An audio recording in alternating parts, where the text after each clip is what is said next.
Now,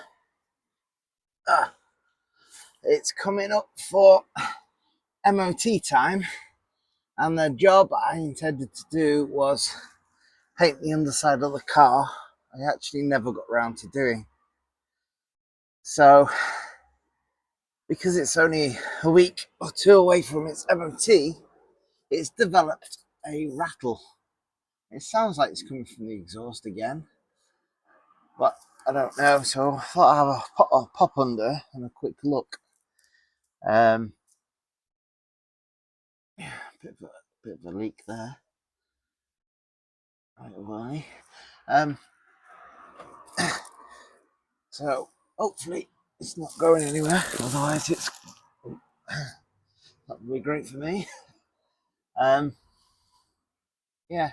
So let me know in the comments if you want to see me having a go at the underside, giving it some protection, getting rid of some of this rust.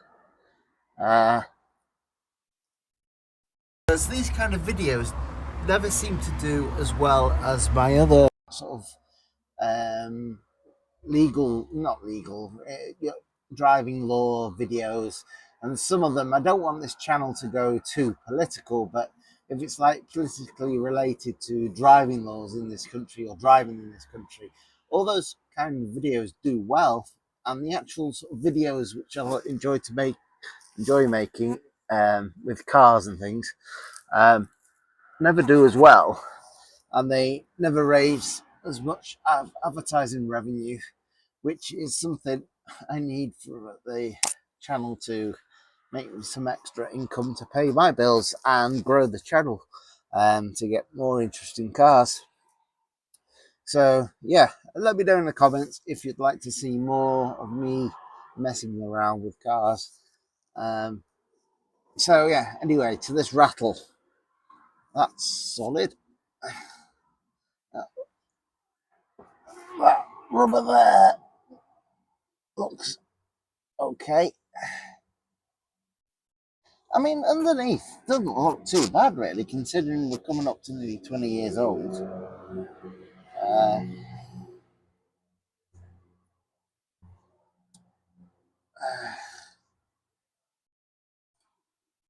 You know it's doing all right. That's a bit crispy, but it's solid. Like it just needs. I know it's came up. It's got like a bit of a bearing now. I've had 3 bearings done, so I've got 1 more left to do, which I reckon I'm gonna get that done anyway. But this, unless it's a bearing clunk that I can hear, because I renewed the exhaust straps down that end, and it seems all pretty solid. That was something that came up with the fuel lines. Look corroded, but no, obviously they don't look terrible. You know, that wouldn't be a cheap job to do. Let's say a little bit of a leak there, but I'm not noticing anything on the drive. That just needs a little bit of clean up. So yeah. So will it be allowed back on the road, or will it be banned? Failed its MOT? I hope not. We'll go back to the studio, and I'll try and get myself from under the car. So look what came out of pockets. I was laying on that. Screw and attack.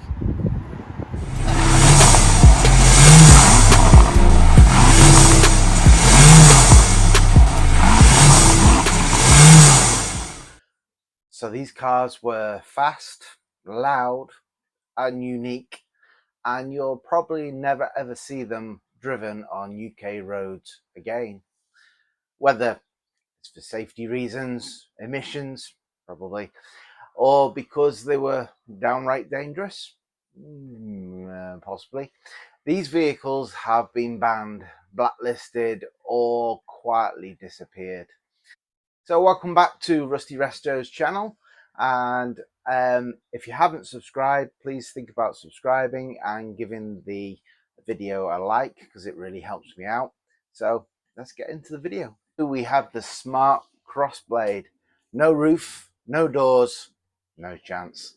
Released in 2002 as a limited run, the Smart Crossblade had no roof, no doors, and barely any windscreen. So yeah, it sounds fun. It was, absolutely, but the UK safety regs and weather meant it didn't last very long. It's Nissan Skyline GTR R34.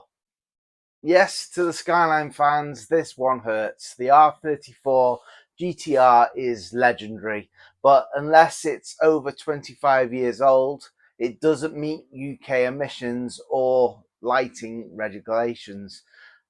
Grey imports flooded in during the early 2000s, but DVLA started to crack down on them. Today, unless it's a grandfathered model, an R34 can be rejected from registration entirely. You'll see them at the shows, but not on the M1. The TVR Sagari, built in Blackpool with no traction control, no airbags, no ABS. The TVR Sagari was a raw British sports car, but it couldn't survive the modern regulations, unfortunately. No new Sagari models can be built or registered unless dramatically modified. Honda Kai or Key. It was adorable, so I'll try and get a picture and put it up here. But these 660cc cars from Japan couldn't meet the updated Euro 5 and 6 standards. So importing new ones to the UK is practically impossible. It's the Great Wall Steed, a budget Chinese pickup that looked a good deal until the UK shut the door on it. Between 2012 and 2016, this no-frills workhorse was sold in the UK, but it came under fire for its poor crash protection and outdated emissions tech. By 2017, new regulations meant it no longer met European safety standards and environmental standards, and the importer pulled the plug on it. No new models have been allowed on the market on sale since, and today you won't find a single new Steed on the forecourts for sale. And that's not just a coincidence, that's because it doesn't meet the regulations. The Lotus 211. So this was never really a road car and can't be used on the road. It's got no windscreen and it is a track focused weapon. Again, no roof and minimal crash protection. Lotus didn't even bother certifying it for the road in the UK, and you won't get it approved unless you completely modify it. So this is a popular one in the US, but not so much in the UK. They did have, they were out for a while, and that's the Hummer H2. They're just too big for the UK roads, and largely rejected after a while in the UK. And later the DVLA refused several imports for failing to meet, again, the restrictions on the lighting laws and emissions again. They just failed the emissions tests. And most are now either off-road or, been sent back to the US. So what do you think? Are these bans justified? In many cases, probably yes, if they're just not really built for this country. Road safety and emission standards have changed for a reason. But sometimes the rules seem to kill our fun. and our car culture. So let me know what you think down in the comments. Should these cars be allowed back on our roads with special permits? And obviously insurance companies will charge more to insure them, but should we be allowed them on the road? Let me know what you think. So hope you enjoyed the video, and back to me under the car getting rid of some oily leaks. So hope you like the video. Take care. Bye for now.